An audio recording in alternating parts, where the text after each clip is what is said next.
Sounds good. All right. Hi, everybody. My name is Joe. I'm going to give you a little demonstration today about skirting wool, which is one of the first steps in our inspection process of the wool when we're shearing our sheep. What I have in front of me is a skirting table, and it's a simple table. It turns in circles, and it has a bunch of gaps in the middle of it, and I'll show you the reasons why this table is set up the way it is. So I'm going to go grab a fleece, throw it on here, and then we're going to discuss how we inspect this fleece while we're shearing the sheep in the shearing barns.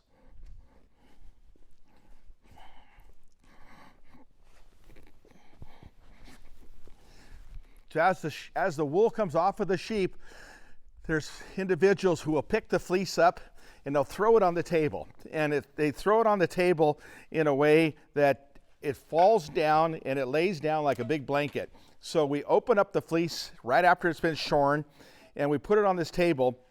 And this table it's a simple machine or a simple process, but it does so much for us when we're inspecting our wool before we put it into the products of Sonoma wool.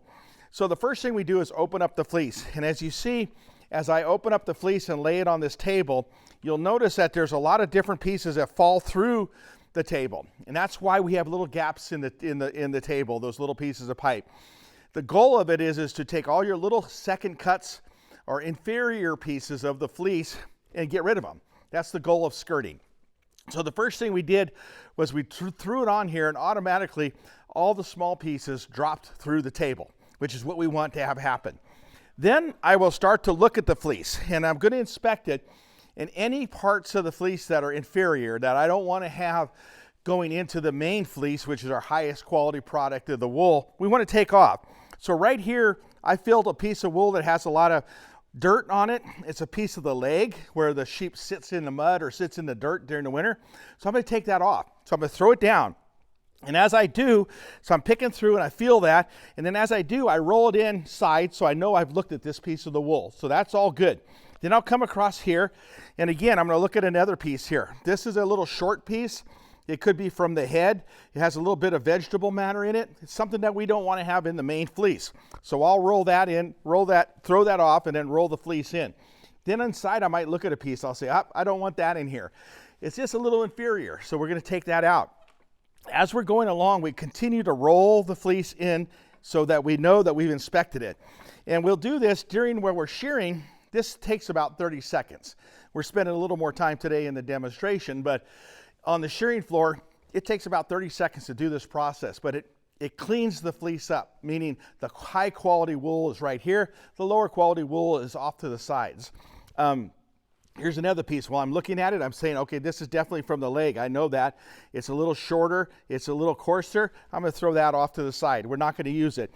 It's a minimal amount. The thing also that I want to be specific of, the wool that we're throwing on the ground here, and then here's a little piece of vegetable matter. It's a little piece of stick that was in that fleece.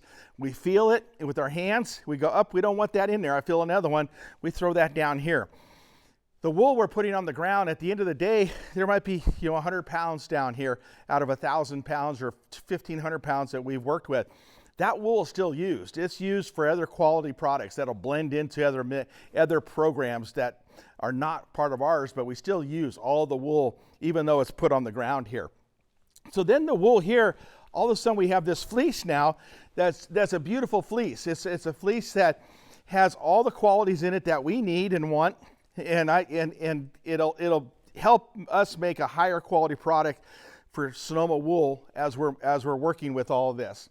So as I look at this wool, there's a couple things I'm looking at. So the fleece itself weighs about 7 or 8 pounds. So that's how much wool we're getting off of each sheep, which is wonderful. It's perfect. We'll put about 70 of these fleeces in a pack. We press them in a pack, and then those get transferred to a scouring mill where we wash this wool. When we wash this wool, we lose about 40% of its weight. So if we have 100 pounds of fleece, we're going to get 60 pounds of cleaned wool, and that's a normal ratio. And it's not dirt. You look at this as a fairly clean fleece. There's not a lot of dirt in. There's going to be some dirt. You're going to get some dirt out of it like you wash your clothes. There's going to get dirt. You're going to wash it. And you're going to clean it out. The most important thing we're getting out of the wool is the lanolin. And when I look at this fleece, as I'm working it with my hands are getting greasy. They're getting oily, and it's a natural oil called lanolin that's in all sheep. It's in the wool, and it repels the water. It's which keeps the sheep dry. When they have this fleece on them, they can stay out in the rain all the time because they have this oil that repels the water while they're out there in the wintertime. This oil is amazing. It's lanolin that you put in all your hand lotions. If you look in a hand lotion on your shelf somewhere, you're going to see the word lanolin in it. And that's this, it comes off of these fibers of wool. What we do with that is it gets pulled off during the scouring process when we're washing the wool, and it's taken away in barrels, and it's refined and again sold to companies that use it for hand lotions. Back to the fleece. This is a beautiful fleece. It's about a 2.5 staple length. That means the length of the fleece. That's a year clip. That's 1 year's worth of wool right there. That comes back to that renewable resource that we get from the sheep. That's so beautiful, so natural. We shear them in the springtime, this time of year, because the oil is warm. It shears real well, and the sheep stay warm even though we take the wool off of them. It's like us taking a jacket off when we come in the house. We still leave about a 1/4 inch on the sheep when we shear it, so the sheep stays warm even though we shear it. And then we have this whole fleece to work with.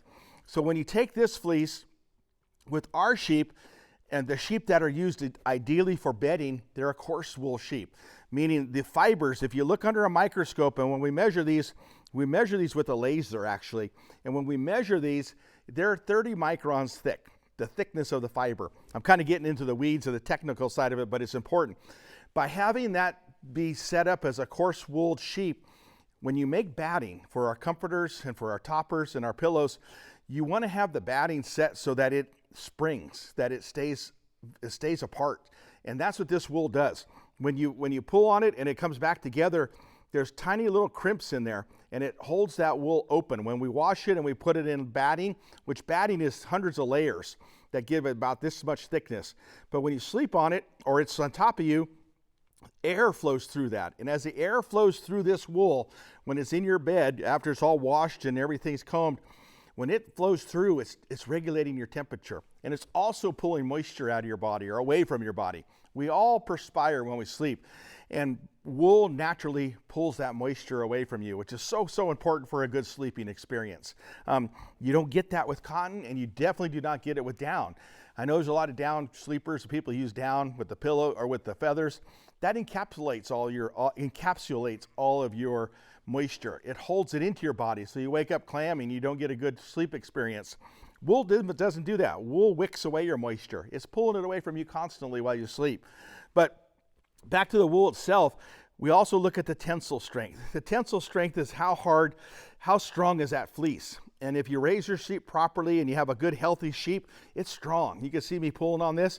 You don't want these fibers to break.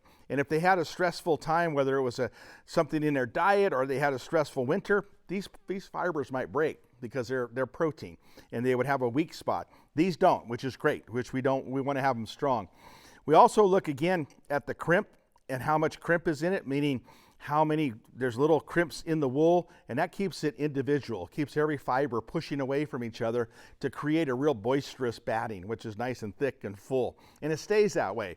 If you have a fine wool sheep will have like a 20 micron, which is it's a finer fiber, which is great for clothing. It's great for undergarments. It's great for suits and dresses, but it doesn't work well for batting because it'll cord. It'll start to wrap, and pretty soon it's so fine, pretty soon your whole batting turns into a bunch of cords, and that doesn't work. So 30 micron wool like we have here is ideal for the bedding process and for the Sonoma wool bedding products that we make.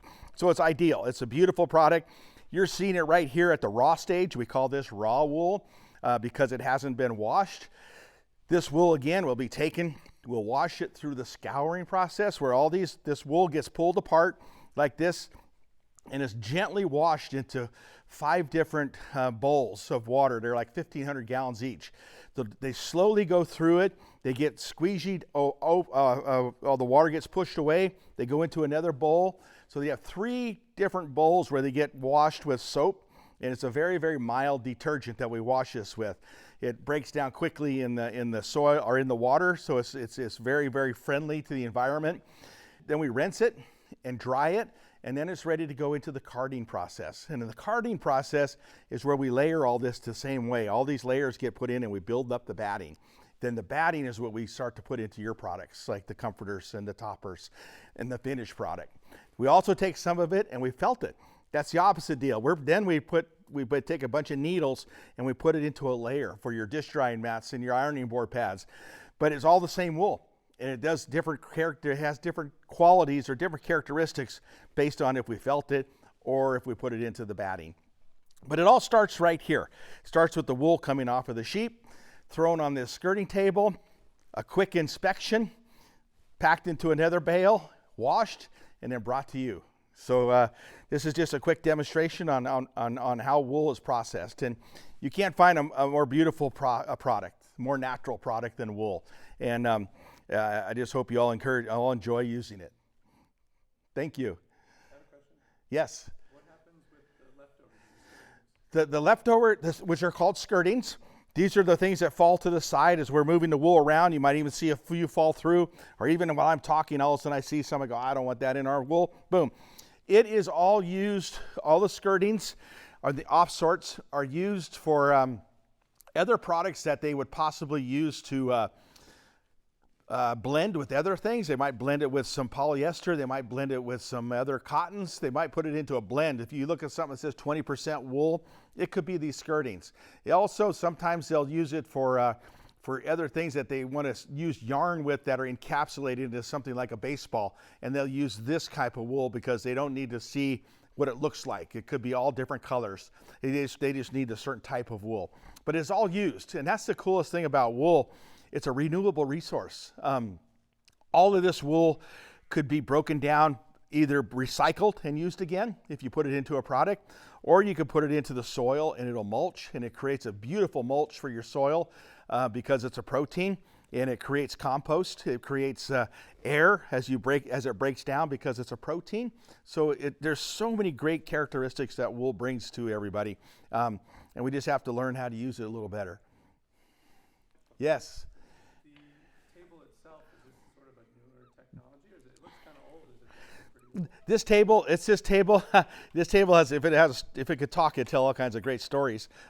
This table, we built this table in 1994 when we started the wool company for my individual wool company, and we've skirted thousands and thousands of fleeces over the top of it. It's a new concept. Like 40 or 50 years ago, nobody ever skirted their fleece. They would take all the wool, everything you're looking at, put it in the bale together and just wash it. And then you wouldn't get this quality that we're seeing now. So this simple table called a skirting table gives us the opportunity to really increase the quality of the value of the fleece that we have in front of us. So it's relatively new when you think that sheep have been around for thousands of years. Probably the last 50 years that we've been using skirting tables pretty regularly in barns like this. Kind of what we talked about yesterday, but there's just so many great things about the wool. We could talk all night if we wanted to.